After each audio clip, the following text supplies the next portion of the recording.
Today, I'm going to show you how to get the most out of your Sony E10 Mark II and get the best possible photos and videos. And I'm also going to show you how to set this camera up for vlogging, social media photos, talking heads like this, and slow motion. Let's get into it.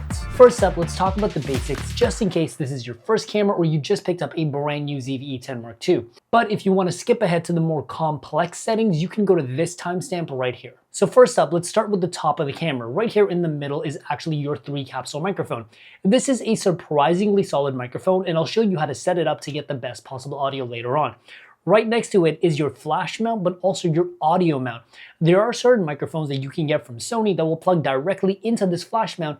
This way you can get external audio without needing extra wires. And right next to that is your switch to go between photo, video, and slow motion. And this is a really handy tool to have to quickly switch between different modes on your camera. This is a lot faster and simpler than a mode dial. And next to that, you also have a defocus or clear view button. This basically opens up your aperture to give you a blurry background or closes it all the way down to give you a more focused background in case you want to show off something in the back. And over here, you have an on and off switch, which is pretty self-explanatory, but right next to that is a zoom rocker as well. And this can do one of two things. One, you can set it up to actually zoom in your lens if you want to zoom in and out, but it can also be set up to do clear image zoom, which is more of an AI upscale zoom, which allows you to do an optical zoom without losing resolution or detail. It's kind of complex how that works, but it's a really nifty tool to have. And over here, you actually have a control wheel. Now, this doesn't have any labels on it because you can actually customize it to different settings like aperture, ISO, shutter. But for the most part, just know that turning this does change your settings, and I'll explain what exactly it does in just a second. And on the left side of your camera is where the SD card goes in. If you push this thing in, it'll pop out. If you push it back in, that's how you get it to lock in place. It's a bit hard with my big sausage fingers, but that's where the SD card goes. Right above that is your microphone port. This is where you plug in your external audio. And next to that is a USB-C cable for charging your camera. And if you go all the way to the bottom and you lift up this flap, next to that is a headphone port for listening to your audio. And right next to that is a micro HDMI port. This is in case you want to plug your camera into a TV to display whatever your camera sees onto a TV.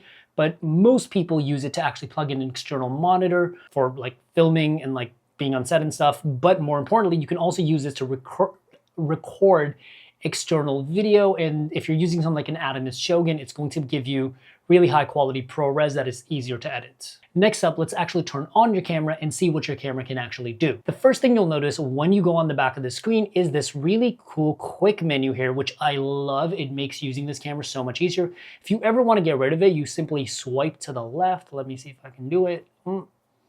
Like that, and then you can swipe back. Left, it'll go away. And then it's back. And this has a bunch of really useful settings for you. The first thing I'm going to run you over is right here up at the top left, which is your mode selector. This is what mode your camera's in, not for photo, video, and slow motion, but how it's thinking about shooting. So if you tap it, you'll get a bunch of different settings like manual, shutter priority, aperture priority, program auto, just full intelligent auto. Now you have a bunch of different choices on exactly what mode you want to shoot on. But the thing is, if I just told you to shoot on auto, you don't really need this tutorial. So let's actually go to manual mode so I can show you exactly how to control your camera like a pro. Now, for the rest of the menu, it will actually change depending on what mode you're in, as in photo, video, or slow motion. So if I flip over to photo mode, you'll see that it changes. If I flip over to video mode, it changes again. If I go to slow motion mode, it changes once again. I gotta pick something, but it changes slightly once again. So this quick menu will depend on exactly what mode you're in. So let's go over photo mode first, because if you learn this quick menu, you almost don't need to know the rest of your camera. And it makes just using this a lot simpler, and it'll take all the technical headache out of your life. So first up, let's look at photo mode. Right up here, you obviously have your shooting mode. Underneath that, you have how fast or how quickly your camera's taking photos. The first up is single mode. Underneath that is continuous drive mode. And you actually have different choices if you click left and right using the scroll wheel right here. And with this, you can choose exactly how fast it's shooting in continuous mode. I personally really like high or high plus if you're doing a lot of action. Otherwise, lower medium should just be fine for you. And another thing to mention is if you hit that setting and you go down here, there's also a bunch of self-timer modes. I'm not going to go super in depth with it, but the one that I should probably mention is self-timer 10 second. If you click left or right, you can change how long that timer is, and basically it'll count down to a timer and it'll take a photo, and if it's continuous photos, it'll take a bunch of photos. Underneath that is a bunch of different timer modes that are a bit more complicated, so we're not gonna go into those today. Underneath that is your autofocus area mode, and this is super important, and this is something that carries over to video as well. Now, when it comes to focus area, this is to basically determine what area of your sensor it's looking at for focus. Wide is what I recommend most people stay in, because it's going to look at your entire sensor area and just kind of figure out what it needs to look at. If you're doing something, zone is basically, it's going to take either the middle, the right, the left, the top, and just kind of keep autofocus in that area in case there's just, the action is always in that part of your frame. And you can actually move, once you pick it, you can actually select where that zone is. And underneath that is spot, where once you select it, you can pick the spot. And this is better for detail shots where you just really need to get that focus to be precise. Underneath that is white balance. Now, white balance itself could be a whole video, but I recommend for most casual shooters or more beginner shooters to just keep it in auto. These cameras do a really good job, but otherwise it does kind of tell you like daylight, shade, cloudy, and this will basically determine how yellow or blue your photo looks, because in some cases the lighting does change and you want things to look white and not look yellow or blue, so that's an important setting to know. Underneath that is creative filters, if I can get this thing to work right. Sometimes my big sausage fingers don't really work with the touchscreen properly, but creative looks is really useful. Basically, if you're taking photos, you're going to get a bunch of different really interesting looks to your photos, and you can get this interesting creative look to your photo without doing any editing. So I highly recommend playing around with that. And another cool thing about this is, let's say I pick PT, which is portrait, and then I hit right on the scroll wheel, it will actually let me change specifics of that look, so I can really just dial in my own look, which is super useful. And if you look at this icon right here in the top right, that's actually your shutter button, and it will just basically allow you to take a photo. Underneath that is a similar looking circle, but it's red, and that is for video record. Underneath that is subject select.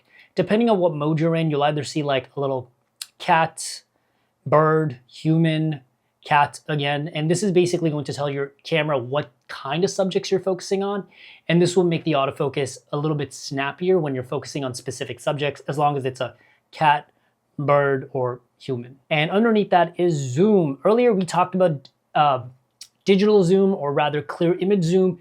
This basically allows you to do a digital zoom into your image to get more reach with your lens without actually having to zoom in your lens. This camera does come with a zoom kit lens, so most of you guys may not need it, but it's nice to know that the option is there for you. Again, my voice is not doing well today. And right next to that, if you hit this, this is your playback button. Right now I have no images on this camera, but that's how you could access playback.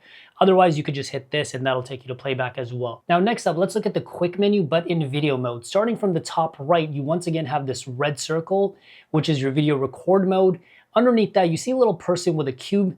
Once you turn this on, this is something known as product showcase mode. This is basically where you can hold a product up to your camera. The camera will focus to the product, and then when you put it down, back to your face. This is super useful for tech vloggers or tech YouTubers, whatever you want to call us, like me, or maybe beauty vloggers or medical. Someone said this on YouTube. People that talk about medical devices. So, and underneath that, you have the same old subject select button, a zoom button, a playback button, pretty much the same. And in the bottom left, you once again have your creative looks button, pretty much the same for video. But above that, you have something known as cinematic vlog mode. Cinematic vlog mode is actually a really useful tool because basically it puts these black bars at the top and bottom of your video, but it also gives you a bunch of options for different cinematic looks to your video. If you hit this, you'll see that I can go between a cinetone, clean, chic, fresh, mono. And once you pick one, you can actually, I gotta pick fresh. And next to that, you can even dial in your, I guess like a tint to your colors, like gold, ocean, forest, which basically, forest makes it a little bit more green, ocean makes it a little bit blue, gold makes it a little bit more yellow. Pretty basic stuff, but it's a really useful tool to have if you want to just, once again, like get a cool cinematic or creative look with your camera without too much work. And next to that is manual, or rather, sorry, autofocus speed, not manual. And with this, you can control how fast your autofocus is moving. I always keep it on high. Some people might want to put it on low or medium if you maybe feel like the autofocus is too robotic, but for the most part, I think high is the best way to go. Above that is your audio settings. Now, this is where it really matters, and I had mentioned that I would teach you guys how to use this properly. So every time you tap it, oops, I messed up there. So every time you tap that, it'll change the direction of your audio speakers. So if I tap it once, it'll go to front. If I tap it again, it'll go to all direction. If I tap it again, it'll go to rear. And this is basically the camera trying to figure out, does the user want the audio that's coming from behind the camera? Do you want that's the audio that's coming from in front of the camera or from all around?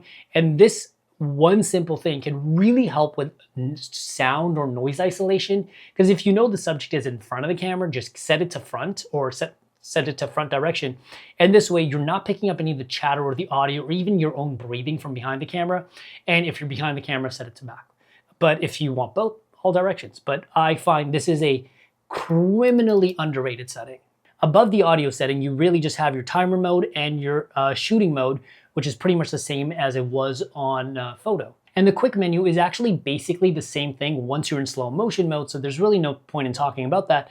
But one thing that I do want to mention is that when you first go into slow motion mode, you'll actually be asked to pick your shooting mode, and you'll have two options. I recommend picking the first one and then hitting this D-pad or scroll wheel all the way to the right to go to manual, because the thing with slow motion is that if your shutter speed is wrong or you're just screwing up a setting somewhere, it's going to completely ruin your clip. Slow motion is one of those things that really forces you to learn your camera. So if you're a fan of slow motion or you're planning on shooting a lot of slow motion, you're gonna wanna learn how to properly use this camera in manual mode. Now, if you can get a handle on your quick menu, you pretty much know 90% of this camera, but there's still more to learn.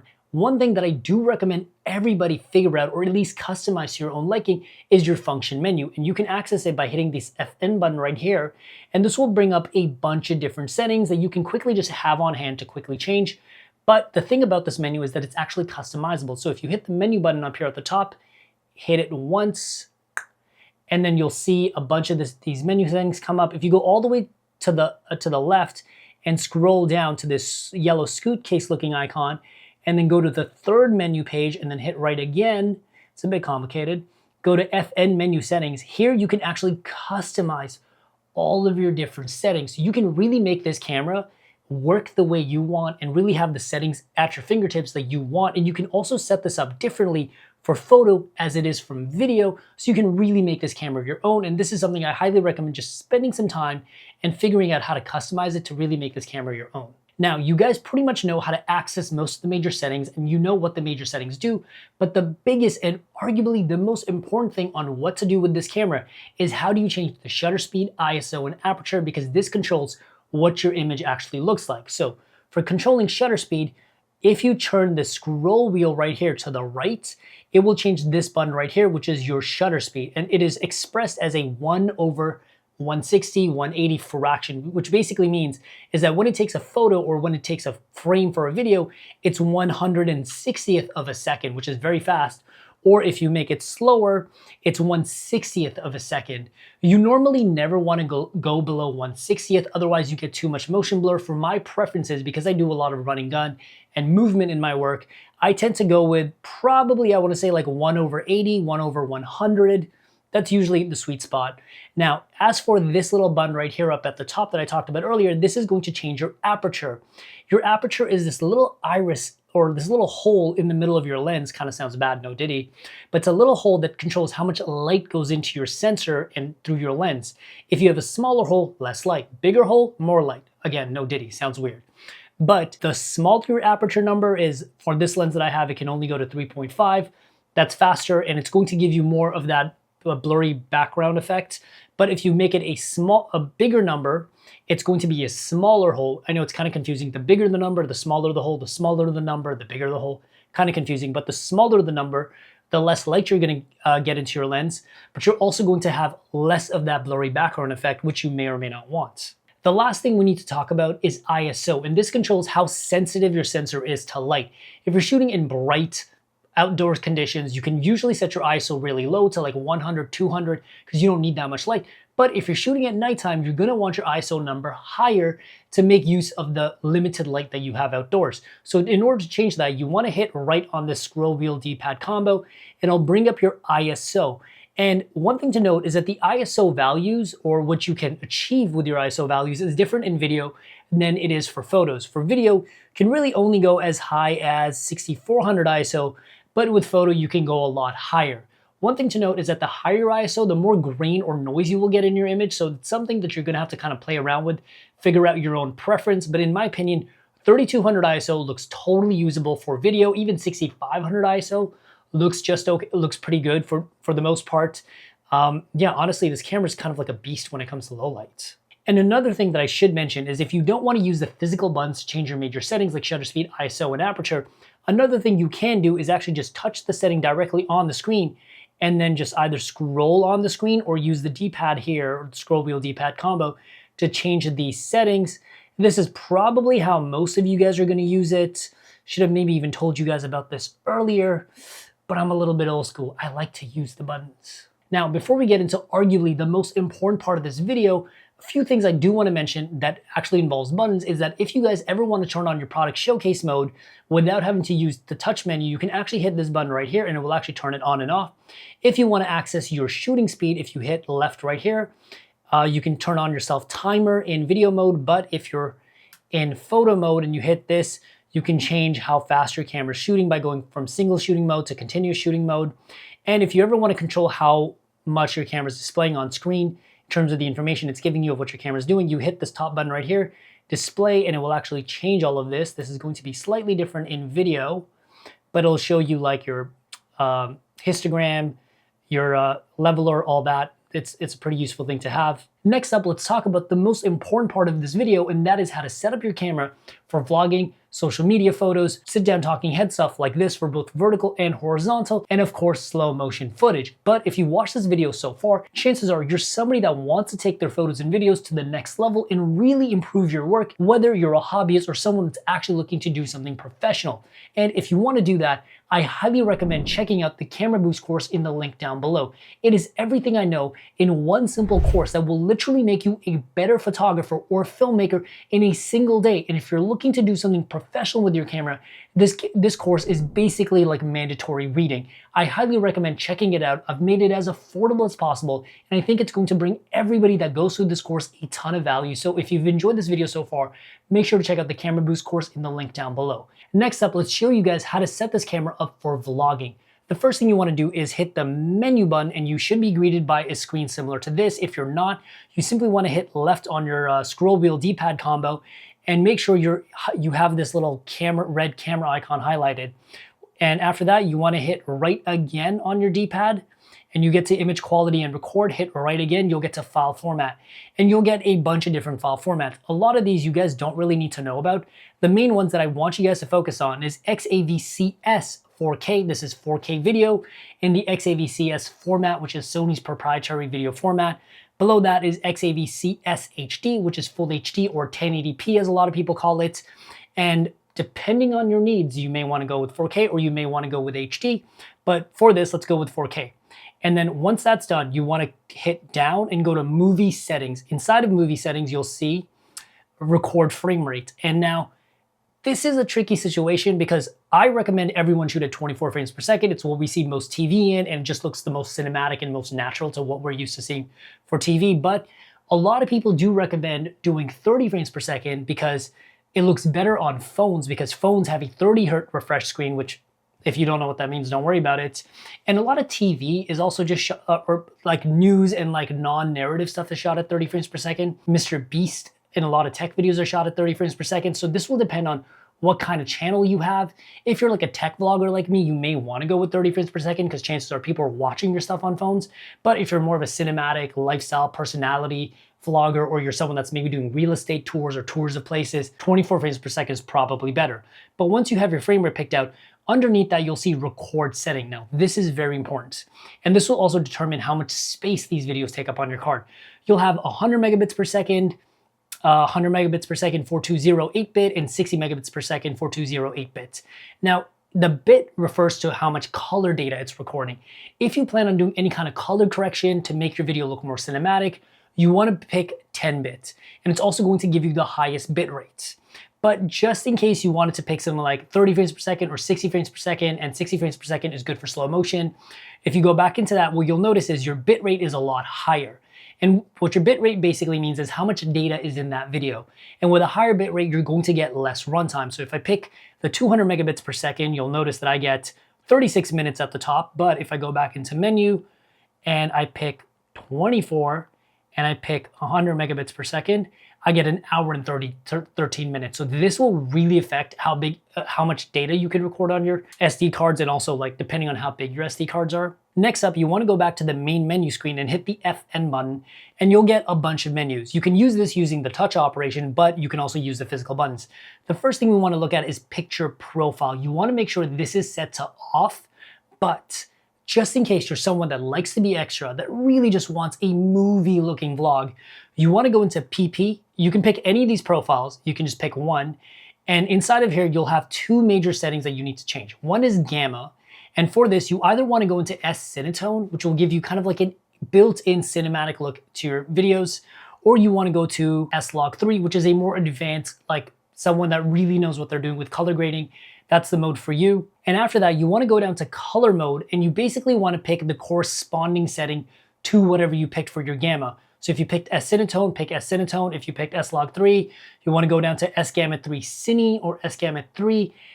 The differences between those two gammas could be its own video, in my opinion. But since we picked S-Cinetone, I'm going to go with S-Cinetone, and now you'll get like more cinematic colors. But for most vloggers, just go with off, because you're probably not going to be doing a lot of color grading, but now you know what to do in case you want to make it more pro. After that, you want to hit the FN menu button again, and you want to go into your audio record level.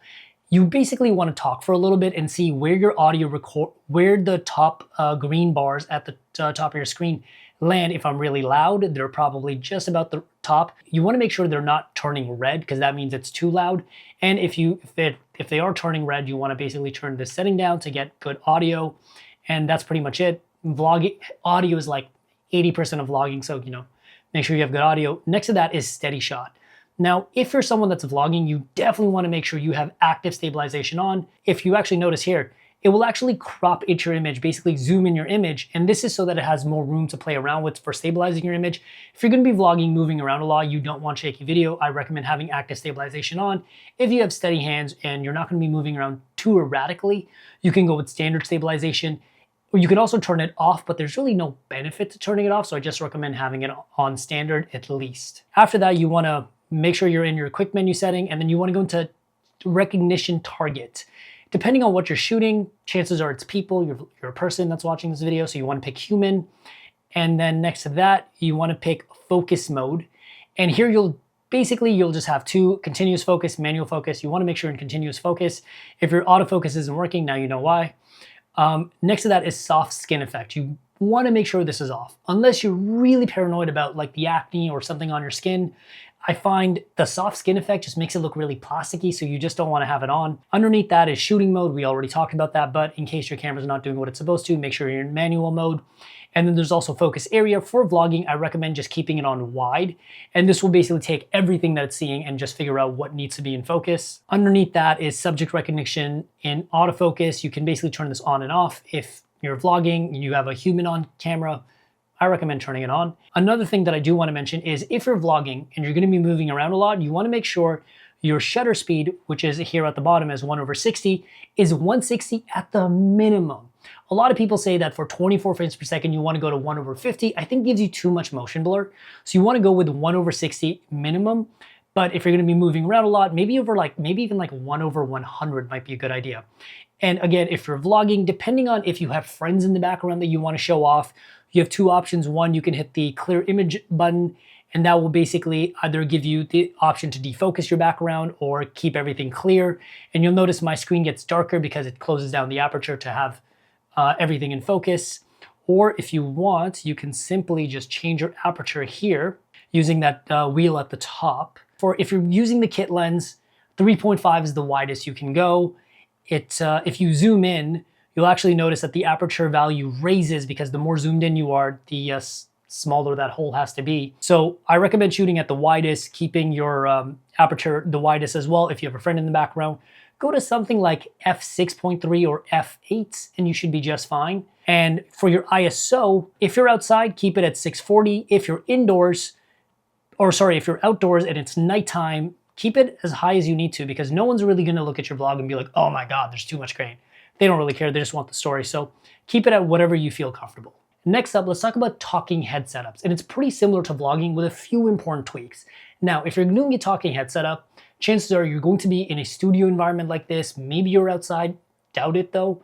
But if you're going to be in a talking head environment like this, you wanna go back into your menu and you wanna go back into file format. You definitely wanna make sure you're in 4K for this, because for talking head, because you have one camera, you want your editor to have the option of zooming in for dramatic moments and then zooming out. And also, if you stop a sentence and you need to start a new sentence, your editor can start one sentence wide and the other sentence close up. This way it won't really look like you're jumping around as much. Another thing that I do recommend doing is, if you're gonna be doing a talking head setup, chances are you're going to be doing a lot of editing to it. You're probably going to want to tweak your colors and make sure you get the best possible image. So for that, I actually recommend shooting on XAVC SI. This is going to give you a higher bitrate codec. And for this, you wanna go into record frame rate, pick your frame rate, and you'll notice the bottom part, record setting, is grayed out because it just has one setting for you. But if you're going to be doing talking head setup where it's going to need color grading and you're gonna wanna make this video look as like popping and just like good as possible, you're gonna wanna deal with a higher bit rate. And another setting on top of that you're gonna wanna deal with is you wanna go to picture profile, pick the first one, and you wanna scroll all the way down in gamma and pick S-Cinetone. I'm not gonna do that right now because if I do that, my external recorder is going to turn off, but you wanna pick S-Cinetone or S-Log3. And on top of that, you wanna make sure your color mode also corresponds with that. If you're shooting an S-Log, make sure you learn a little bit about how to apply the right LUT for it. If you guys have questions, let me know in the comments down below. I cover LUTs and color grading pretty in-depth in the Camera Boost course, so check that out if you want. And that's pretty much it for how to get the best talking head setup. However, if you're shooting vertical talking heads, there is actually one important thing that you should do. Most people simply turn their camera vertically when shooting talking heads for vertical content, but I don't actually think that's the best thing to do, because now you cannot use that content for horizontal stuff. Instead, what I think you should be doing is instead go into your menu and right below the image quality and recording stuff we were looking at, go all the way down to marker display, click right on marker display, and you'll see marker display, turn that on, and go to aspect marker, and you can now pick 9:16.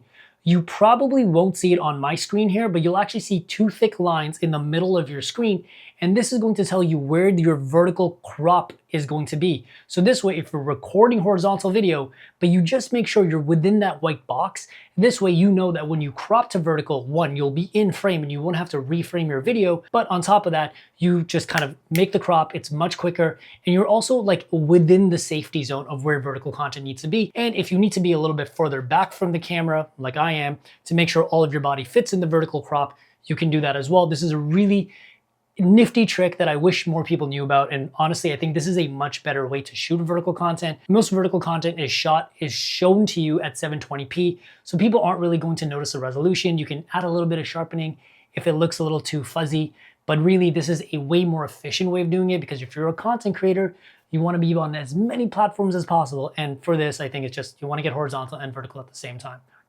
Hot take. Next up, let's talk about how to do social media photos in slow motion. So you want to make sure you're in photo mode, and there's only a few key things that we need to change.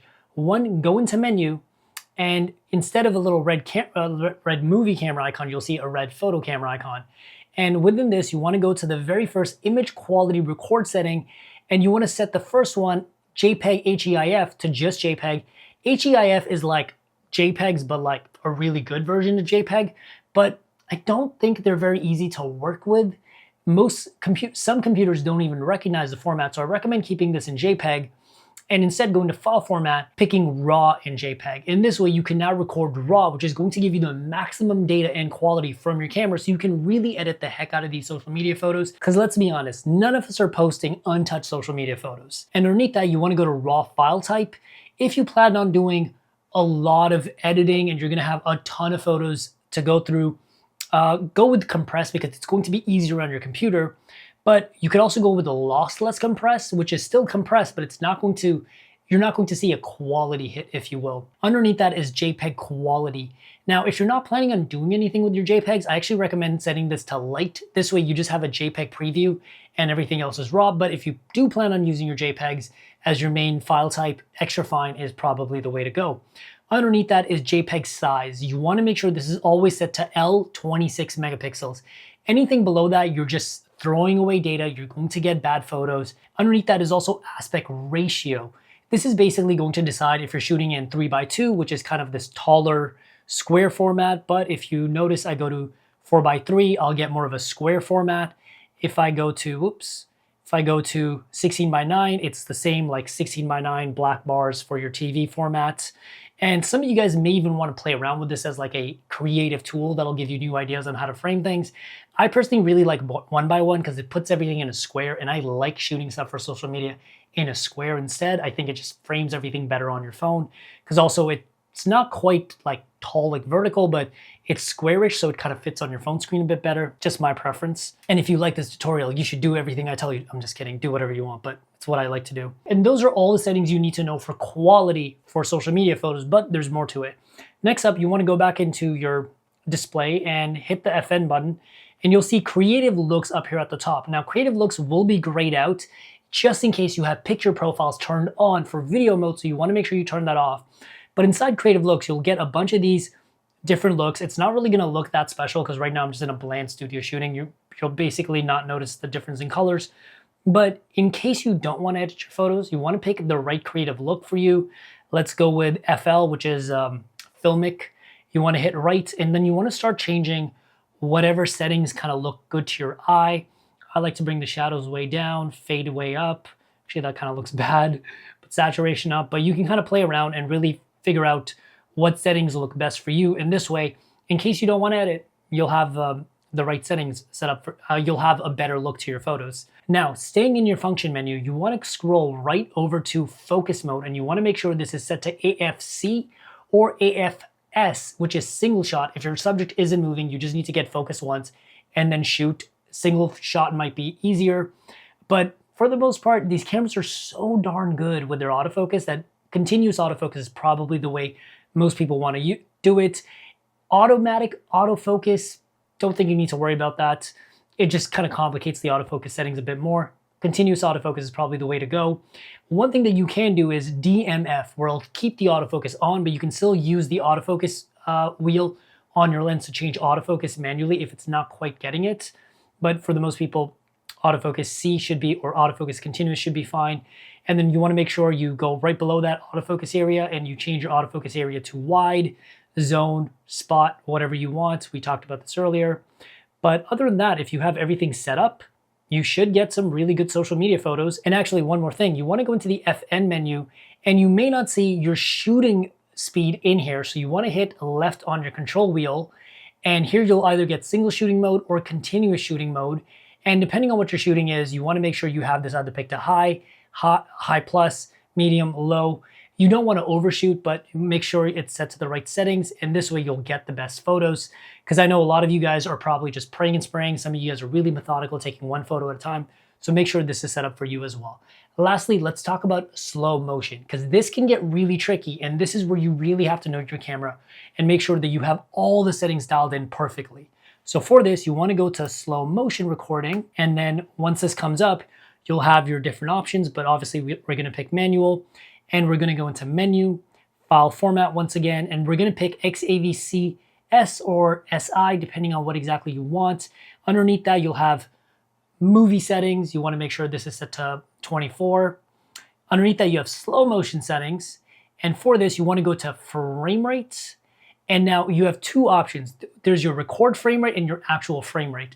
You can actually tell if you're doing it right or wrong by what it says at the bottom. You want to set your frame rate as high as it possibly can go, and your record frame rate as low as it possibly can go.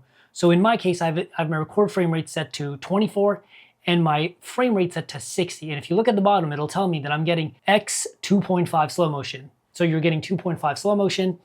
And if you want it a little bit faster, you could make it 30 frames per second, which is 1.25 slow motion. So that's how you set just those frame rates up, but there's more to it. But one thing that I should mention, in case you ever want like a bit of a time-lapse effect, you can actually set your frame rate to something really low, like 1, 2, or something like, let's say 8, and you'll actually see that you'll get 1.6 times quick motion. And this way you can just record whatever, and it'll kind of just time-lapse the whole thing together for you. And it's a really nifty feature to have because it's kind of like the opposite of slow motion, but it's cool that it does all of that in one setting in your camera. So once we have this set up for 60 for your frame rate, 24 for your record frame rate, you're getting 2.5 slow motion. The next thing you want to think about is your shutter speed and your aperture. And so for this, anytime you're shooting slow motion, your camera is going to need to shoot whatever it's looking at faster. Rule of thumb is, if you're shooting at 60 frames per second, you want to have your shutter speed double your 60 frames per second. So you want to have it at about 1/20th or 1/25th of a second. I still think that's too slow, because if you're really focusing on slow motion and you want to slow it down even more in editing, you probably want to go with something closer to 1.5 times your frame rate. So for me, I would go with 1/60 or 200, and this is going to give you the crispest slow motion. Otherwise, if you have your shutter speed too low and the subject's moving really fast, you'll get a lot of motion blur. To get the crispest and butteriest slow motion, or whatever you want to call it, you want to go with a higher shutter speed. And next up, you want to have your aperture not wide open, because every camera is going to be pulling focus as something is moving. And even though the Sony autofocus is super good, it's not going to be perfect. And when it comes to slow motion, even if the autofocus is off for like a single split hair, you're going to really notice it because everything is 2.5 slow motion. So I actually recommend setting your aperture to, let's say, 5.6 or even like 8. So this way, if the subject moves, as long as you don't want that super blurry background effect, this way, if the subject moves and the autofocus does mess up, you'll always have it in focus, because even a single little bit of autofocus issue is going to mess it up. Now, what this is going to do is it's going to require you to raise your ISO. So if you're outdoors, you basically want to have your ISO no higher than 3200, and if that is still too bright, then obviously take it down. But if you're at nighttime, you can probably go as high as 6400, 5000 ISO, and you should be just fine. Now, if you followed everything in this video, your camera's doing exactly what you want it to do, and your photos and videos are going to look great. But if you want to take your photos and videos to an even higher level, make sure to check out the Camera Boost course in the link down below. It is literally everything that I know, and it is an absolute game changer for anyone that's shooting with a ZV-E10, your cell phone. If you just want to get better with your camera, this course is going to help you tremendously. So I will either see you in the course or in the next video. Peace.